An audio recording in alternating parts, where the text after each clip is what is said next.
Realidade virtual para aumentar a eficiência? Essa tecnologia está na Petrobras. Olá, bem-vindo ao Diálogos. Hoje estamos iniciando os nossos episódios sobre inovação. E o meu primeiro convidado é o Richard Zeiger, que é sócio da MSW Capital, gestor do fundo BR Startups e conselheiro nas empresas Rebit, Car10, Voo Educação, Carflix e Olivia. Bem-vindo, Richard. Luísa, muito obrigado pelo convite. Prazer estar aqui com você. Obrigada a você. Bom, para começar, eu queria saber um pouco sobre a sua história com o empreendedorismo e o seu caminho até ser sócio na MSW Capital. Tá bom. Então, o empreendedorismo, Luísa, para minha família, na verdade, ele é muito importante, né? Então, assim, isso está no DNA. Meus avós maternos e paternos são empreendedores, foram empreendedores, né? E isso passou para os meus pais. Então, minha mãe também é empreendedora, meu pai também é empreendedor. E eu não tive como ser diferente, né? Porque eu aprendi em casa. Eu não optei pelo caminho de trabalhar com eles, embora tenha sido até uma tentativa, né? Mas por parte deles, não por minha parte. Mas eu sempre tive o desejo de construir um caminho independente dos negócios da família. E isso veio muito cedo, né? Primeiro dentro de casa e depois na PUC, onde eu estudei. Eu fiz parte da empresa júnior da PUC, que eu acho que é um dos lugares onde mais se fomenta, ensina e se vivencia empreendedorismo. Então, ali acho que foi um momento muito importante da minha carreira, e foi com quem eu, na verdade, montei o meu primeiro negócio, né? Eu tive um negócio de consultoria e pesquisa, e foi justamente com os meus colegas da empresa júnior, quando ainda não existia nem o termo startup. Isso era essa área de empreendedorismo lá da PUC era ainda uma coisa meio escondida, assim, não se falava muito nisso. Mas eu tive um pequeno caminho, passagem como executivo, né? Depois de empreender, né? Eu comecei a empreender muito cedo e aí fui fazer uma pós-graduação, né? Um MBA fora. Quando voltei, eu já comecei empreendendo de novo pela própria MSW. Eu queria entender como o olhar da MSW para Venture Capital contribuiu para a criação e a gestão do BR Startups. A MSW, a origem da MSW, ela é em consultoria e em negócios de educação, né? O que a gente percebeu naquele momento, lá em 2015, que foi quando a gente pivotou o nosso negócio para Venture Capital, foi que se a gente ia fazer alguma coisa nesse mercado, o maior impacto de diferenciação tinha que ser para o empreendedor, né? Então, quando a gente levou a tese para algumas pessoas que eram especialistas em captação de recursos, né? Que a gente ia ter um cotista para o agro, um cotista para banco, um cotista para seguros, um cotista tecnologia, um telecom, nos olharam como malucos, assim, né? Vocês nunca vão conseguir fazer isso. E eu acho que eles tinham um ponto, porque realmente não foi fácil, né?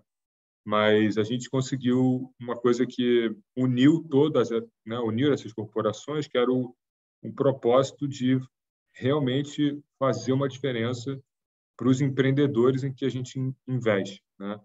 E isso é a maior virtude desse modelo que a gente conseguiu desenvolver no Corporate Venture Capital, que é justamente olhar para o empreendedor e entender assim qual é a diferença que a gente pode gerar para esse negócio, né? Então, isso foi o que realmente ajudou muito na construção. Como é que foi a construção de vocês mesmo, das empresas se sentarem, né? Porque como você tem essa trajetória executiva, né?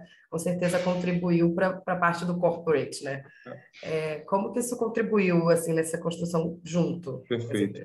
O fundo BR, ele nasceu dentro de duas corporações, que foi a Qualcomm e a Microsoft, né? Ele não tinha na sua partida o objetivo de agregar outras corporações, né? O objetivo era agregar outros investidores, mas não necessariamente corporações. E quando a gente se deu conta que a gente já estava com esses dois gigantes, né?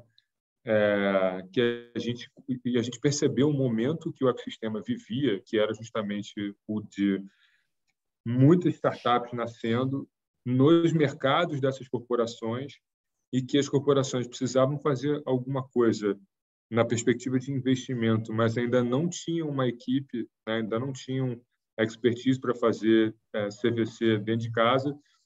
Foi quando a gente até olhou e falou assim, caramba, vamos fazer desse fundo aqui um multi-corporate venture capital. Vamos oferecer para as corporações que querem começar a investir em startup dos seus segmentos, né, para que elas tenham os retornos estratégicos que elas tanto querem, né? Vamos começar a oferecer para elas investir nos startups do segmento delas, mas com esse objetivo, né? Vamos sim, Monsanto, investir numa empresa do agro, mas desde que a gente consiga fazer uma diferença para esse empreendedor, para essa empresa no negócio dele, gerar valor para esse negócio. E essa tese, ela, assim, ela é muito vencedora, né? Então, à medida que a gente foi batendo em algumas portas, as mais maduras, né? Então, por exemplo, até os primeiros investidores, a própria Microsoft, a Qualcomm, a Monsanto, são gringos, né? Ou seja, eles já tinham seus braços de CVC lá fora, queriam fazer aqui no Brasil, ainda não tinha um time aqui. Qual foi o ano? Desculpa. Foi 2015 para 2016, né? Sim. Então, e aí a gente, como gestora de venture capital, também, Luísa, foi transformando o nosso negócio. Primeiro, a gente transformou o nosso negócio de consultoria, né, puro sangue, em M&A, basicamente. Né? A gente já trabalhava com empreendedores que queriam captar recursos ou, enfim, estavam vendendo seus negócios. Então, primeiro, a gente transformou num venture capital. Né? Depois que a gente transformou num venture capital, a gente deu um outro passo. A gente falou assim, espera aí, não vamos ser um venture capital como qualquer outro. Vamos olhar para as corporações. A gente já está com elas, né? Então, a gente se tornou uma gestora especializada em corporate venture capital. Tá? Então, é o que a gente é hoje. Perfeito. E aí, falando disso, né, agora pensando em 2015, 2016, realmente, essas corporações vinham de fora, já tinham um olhar, e você vindo de M&A, né, quer dizer, aquisições, trazendo os empreendedores, não vamos vender, de repente, vamos junto, né, construir, o que é super legal. Qual que você acha que foi o desafio do ecossistema de se adequar ao Corporate Venture Capital, aqui do Brasil, né, o ecossistema das startups daqui? Tá.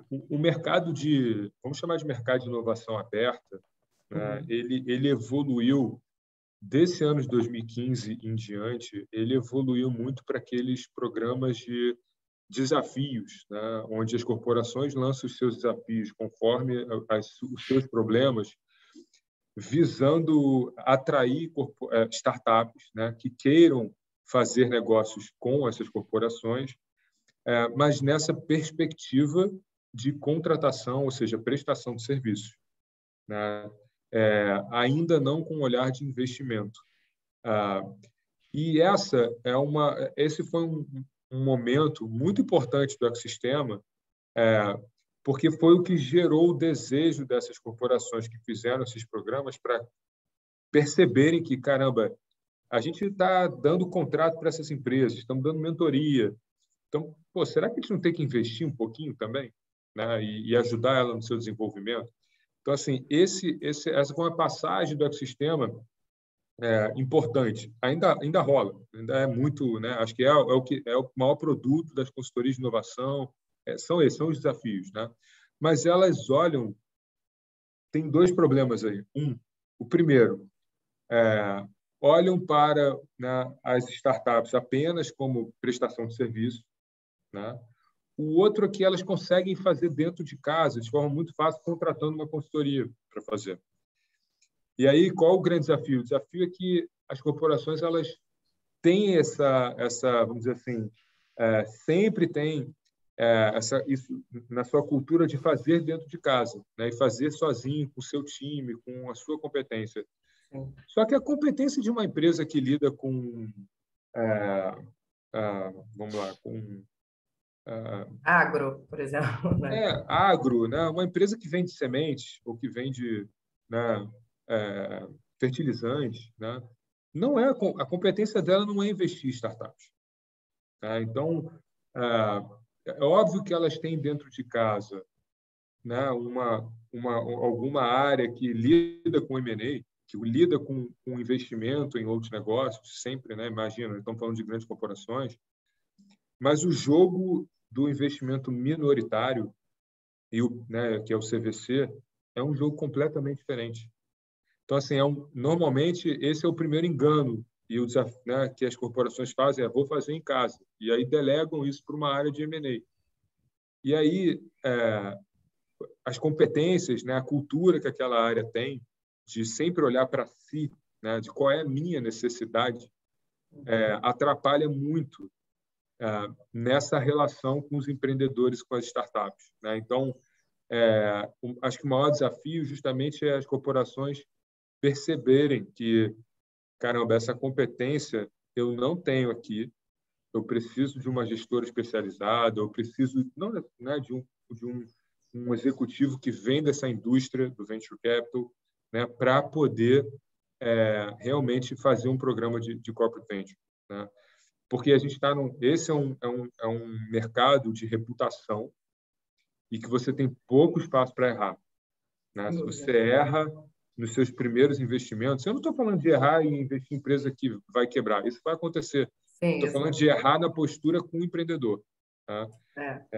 Porque o mercado, o ecossistema é bem unido, né? Então também tem isso. Isso, exatamente. Nosso mercado ainda é pequeno, os empreendedores falam. Sim, Né? sim, então, assim, esses são os dois, né, os dois erros assim, que eu mais clássico. Eu quero fazer dentro de casa, e aí começa dentro com uma área de M&A, juntando tudo. O outro erro, não dá para dizer que é erro. Desculpa, é normal, né? Assim, Assim, não dá para dizer que é erro. Uma aprendizagem, assim, né? Assim. Aprendizado, mas assim, o outro eu quero fazer corporate venture. Não, primeiro eu vou investir num fundo de venture capital tradicional. Assim, aí com o objetivo de ter alguma coisa de inovação. Também não vai chegar, né? Lá, né? Exatamente, assim, só para dizer que não, a gente faz venture capital, investimos no fundo XPTO. É uma outra, né? É um aprendizado, como você falou, né? É o mindset mesmo, né? Tem que mudar o mindset.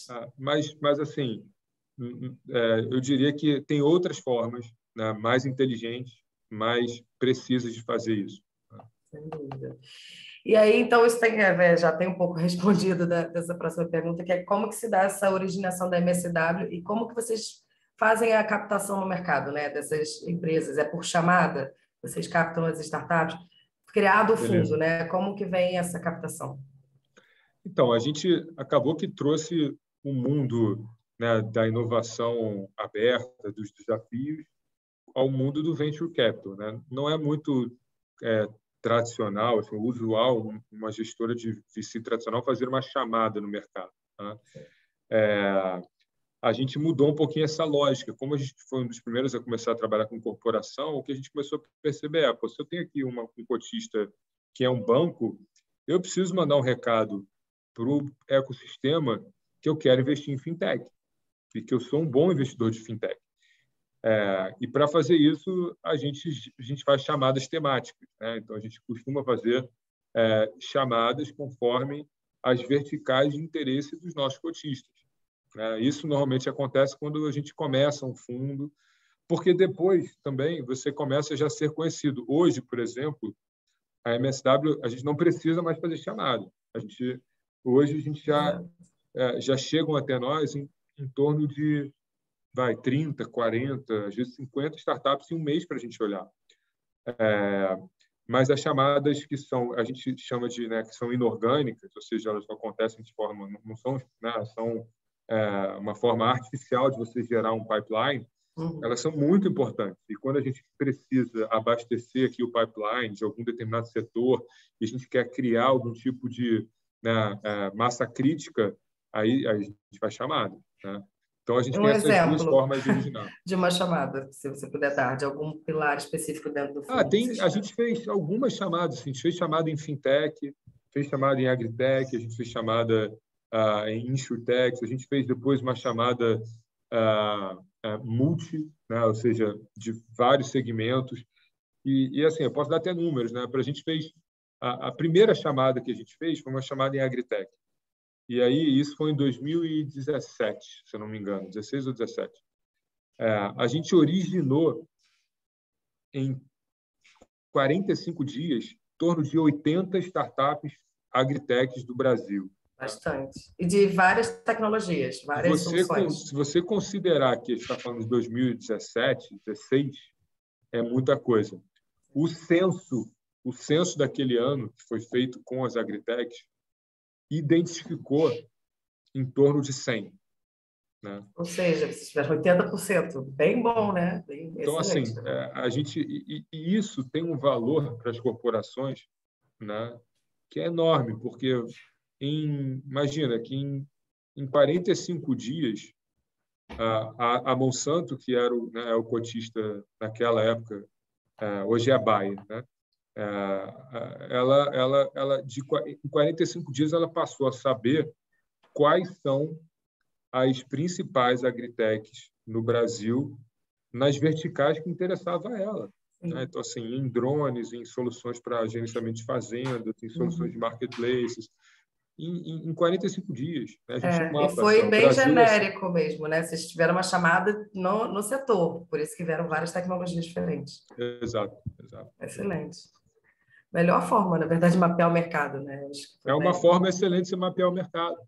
E é uma forma de você criar inteligência muito rápido. Exato. E relações, né? Que fomentar o ecossistema é fundamental, né? A gente está ali se comunicando. Sem dúvida. E não só isso, né? E aí, já que a gente está falando de corporação também, é uma forma de educar, né? Ou seja, de colocar aquelas startups fazendo pitch para nós e para os executivos e analisar aquelas startups com um olhar de venture capital, né? Então, isso tudo, imagina, dessas 70 que a gente olhou, a gente investiu em uma. Né? Para chegar nessa uma, teve muito debate, teve muita reunião, teve muito aprendizado. Né? Então, isso é muito, esse processo é muito rico para as corporações. E eu acho que isso é um grande... E não só isso, né? E o empreendedor, ele também aprende muito nesse processo, porque cada vez que ele vai e faz um pitch, cada vez que ele vai e defende seu negócio, ele fica melhor ao fazer isso. Com certeza. Então, isso também é um processo é super educativo para os dois lados, para nós e para o empreendedor. Tá? Maravilhoso. E aí, falando disso, né, desse processo, né, das rodadas, como demora, né, não é um processo rápido, a gente sabe disso, né? Eu queria saber como é que é essa relação, então, de vocês com as startups que já estão dentro, né? Ou seja, vocês fizeram uma chamada. Então, lá agora, vamos agora fomentar isso dentro, com as rodadas que acontecem, ou com os pitches, ou... Não, né, assim, como que isso acontece até ter o deal, né? Até ter essa pessoinha de 70, por exemplo, que foi investido. Como que é o cuidado? Primeiro, vamos separar até em pré-deal e pós-deal, né? Que aí a gente entra um pouquinho No pré-deal, quando eu digo a gente, assim, a gestora, a MSW, cuida da parte da análise, da negociação, do valuation, do business plan, da diligência, né? E o nosso papel é de assegurar que a gente vai ter uma transação excelente, assim, né? Para o empreendedor, para o fundo, principalmente, né? Para os nossos acionistas. É nesse momento que a gente cria e desenvolve uma relação de confiança com os empreendedores, porque depois, aí vamos entrar no pós-deal, depois a gente vai sentar no conselho e vai conviver. Né? Mas a MSW ela tem uma atuação muito forte nesse pré-deal. Né? No pós-deal, evidente que também, mas aí que entra em cena a corporação com toda a força dela, porque é nesse momento que a corporação, né, e aquele executivo que vai sentar no conselho com a gente, e vai ficar próximo do empreendedor, que ele consegue unir o que a corporação tem de melhor com o que aquela startup tem de melhor e fazer alguma coisa. Quando eu digo fazer alguma coisa, algum projeto onde eles co-desenvolvem solução, participarem de eventos juntos, usarem alguma base de clientes para fomentar algum tipo de produto ou solução. Ou seja, aí tem um universo. Né? Abre-se as portas mesmo, né, da empresa. Exato. O universo de coisas que podem ser feitas para que elas trabalhem juntas e criem valor juntas. E esse é o nosso papel também como gestores, de o tempo todo ficar lá, de certa forma, instigando, né? Como é que a gente está gerando valor para os dois lados, né? Porque tem que ser uma relação ganha-ganha.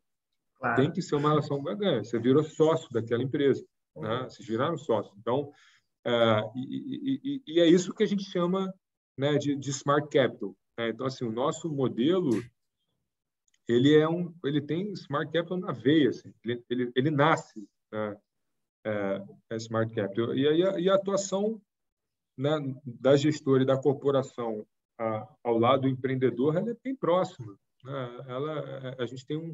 A gente vai conviver aí até fazer a saída, né? Isso que eu ia falar. Qual que é esse ciclo, né? O fundo são 10 anos, não é isso? Então, como que é essa escalada e essa saída? São Então, 5, Luísa, 5? Depende. a gente tem 5 anos para investir, 5 anos para desinvestir. Tem acontecido uma coisa muito interessante no nosso portfólio. As empresas que a gente investiu por último, então a gente está começando a sair primeiro, né?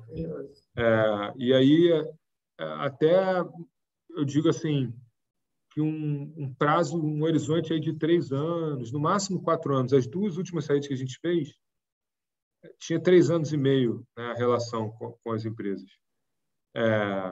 Mas ao longo desses 3 anos e meio, a gente está lá no conselho, ajuda nas outras, isso eu não falei anteriormente, a gente ajuda muito nas rodadas subsequentes, né, para buscar capital, porque, mal ou bem, a gente entra cedo, né?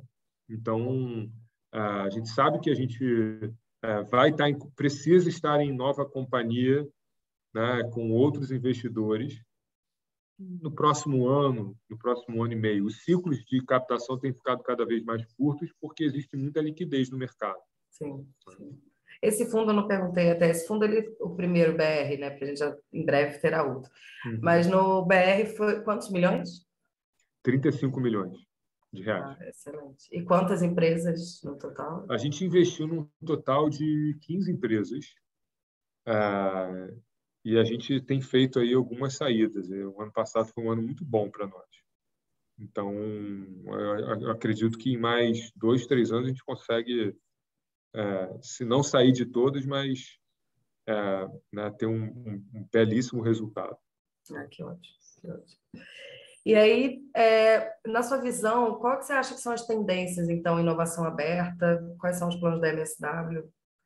Tem novos fundos, a gente sabe que tem, e quais áreas, né, quais verticais vocês estão pensando agora? Então, a gente, assim, o CVC, ele está vindo, acredito que para ser o principal, né, o Corporate Venture Capital, ele vai se tornar o principal pilar estratégico de inovação das grandes corporações, né? Então, a gente vai ver cada vez mais as corporações colocando os seus fundos ou programas de Corporate Venture Capital. Eu espero que com gestoras especializadas, né? E por que eu digo isso? Porque se a corporação ela vai e faz sozinha e dá errado, para ela depois conseguir fazer de novo é muito difícil. Ela não convence mais, né? O executivo que está lá dificilmente convence aquele board ou se convence, né, de que é necessário fazer e tal. Então, assim, eu espero que isso, né, eu acho que isso já está acontecendo. Isso vai só crescer. Acho que a gente é a maior prova disso. Então, a gente está anunciando aí, como você, né, começou a falar, a gente está anunciando aí 2 novos fundos em breve, com interesse, né, em algumas verticais, como fintech, agritech, logtech, climatech, govtech, insurtech, wealth, mobilidade, energia.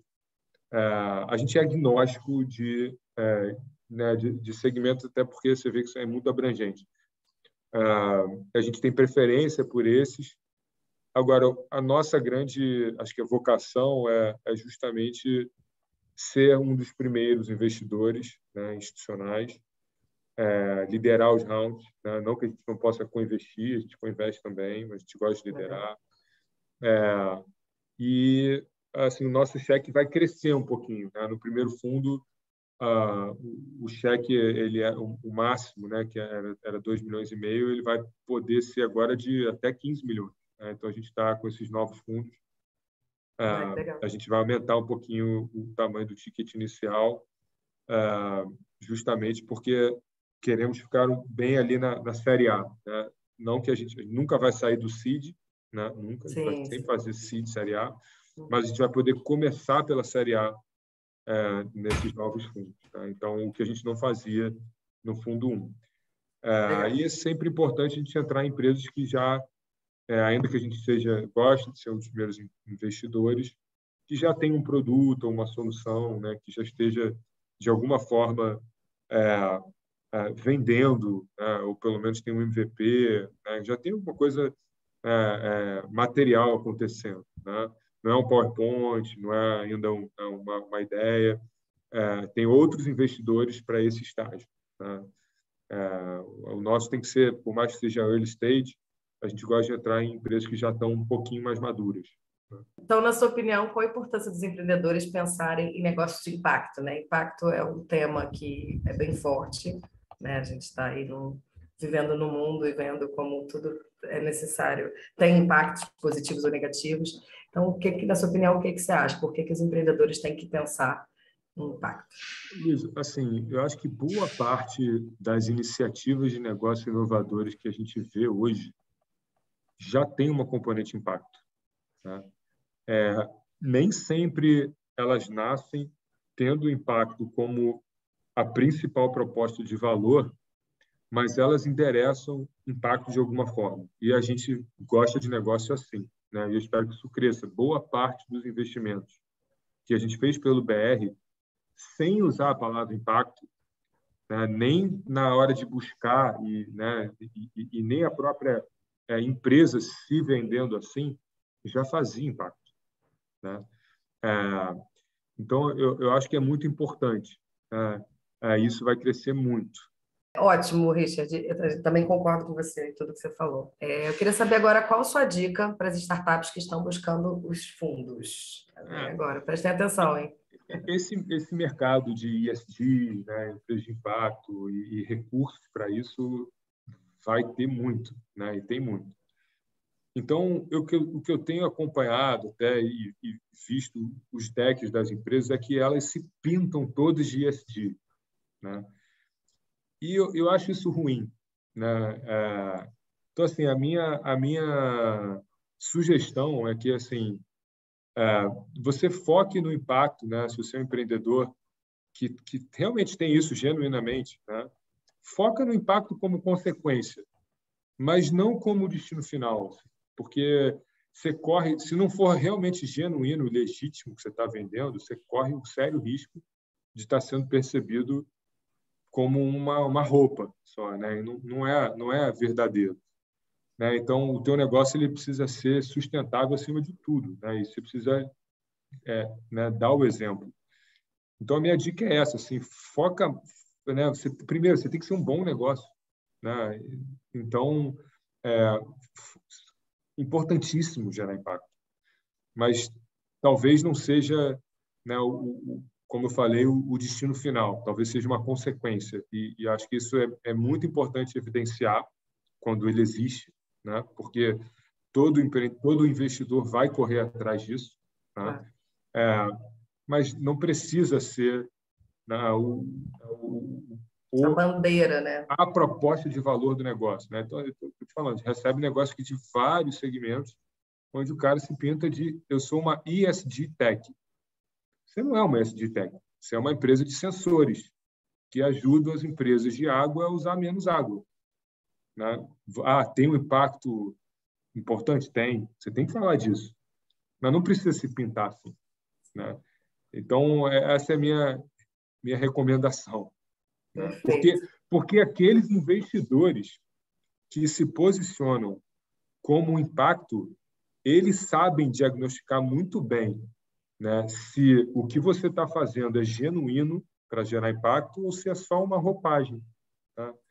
Então, tomem muito cuidado com isso. Perfeito. Brilhante suas palavras. E agora, para finalizar, eu queria que você desse um exemplo de um case de vocês, do portfólio desse primeiro fundo, que teve, né, geração de impacto, né, do BR Startups especificamente. Legal.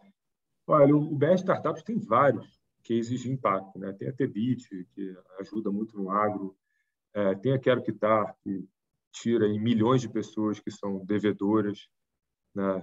Hoje são, se não me engano, 30 ou 40 milhões de pessoas que estão com seus nomes, né, negativados, né? Mas tem uma empresa que eu acho que é um grande exemplo disso tudo que eu falei, até, que se chama Árvore de Livros, né? Árvore Educação. A Árvore é uma plataforma de leitura com mais de 30 mil livros e revistas, onde o aluno tem acesso a esse acervo e o professor consegue monitorar e consegue colocar atividades para aquele aluno, acompanhar como está indo a leitura dos alunos. E essa é uma empresa que eu acho que se eu pegar o deck dela, talvez não tenha a palavra impacto, né? Mas onde tinha muito impacto e impactou muito a nós, o empreendedor. O empreendedor, né, dessa empresa, ele tinha essa causa de promover a leitura e de falar da leitura, que é algo que transforma, muito genuíno. E no seu DNA, escorria na sua veia, assim, tudo que ele falava tinha fundamento, né, e tinha conexão com isso. E esses são tipos de negócio que a gente realmente gosta, né? Quando o empreendedor tem uma identificação, uma ligação com aquela causa que ele está se propondo a resolver. Isso a gente viu assim na Árvore, foi evidente, muito rápido, através do seu empreendedor, que é o João, e por isso que a gente investiu na Árvore, né? Enfim, então, e só para vocês terem, né, uma ordem de grandeza, não à toa, né? Hoje a Árvore já atende aí a mais de 1 milhão de alunos no ensino público, né? Que são alunos que têm uma carência, né, de acesso né, a um conteúdo de qualidade. E hoje, né, a gente tem aí uma empresa que está atendendo esse mercado, né, está endereçando esse problema, né, de uma forma muito leve, né, de uma forma muito genuína. Assim, nunca se pintaram assim, de eu estou gerando impacto, né? Eles fizeram isso porque está no DNA, né? E isso a gente gosta muito, né? Legal. E o legal é que é uma edtech, né, dentro do fundo, que é também de outras Isso, coisas. Bem isso. legal. É uma empresa de educação, exatamente. Muito bom. Então, Richard, muito obrigada pela conversa, pelo nosso bate-papo, pelas dicas também. E eu espero te ver no Rio de Janeiro 2022, obviamente. Eu que agradeço, Luísa, pelo convite e espero estar com vocês lá em breve. Muito obrigado pela participação aqui.